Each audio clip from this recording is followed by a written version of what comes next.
Миша, смотри, у меня гигабайта вообще практически не осталось. И нормально заснять не могу. Но вот этот лоз, который, о чем я говорил, старенький. Вот спереди патронтаж. Здесь отверстие, чтобы надевать на себя.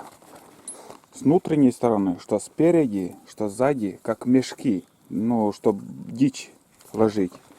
И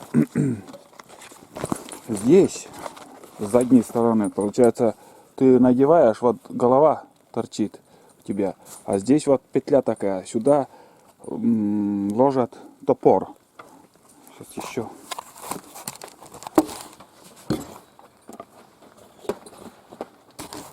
Ну вот как-то так. Надеюсь, все понятно.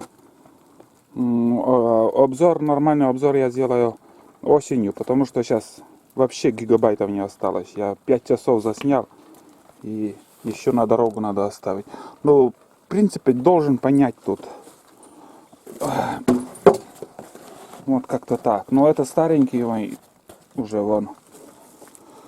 Ну, без рукавки он.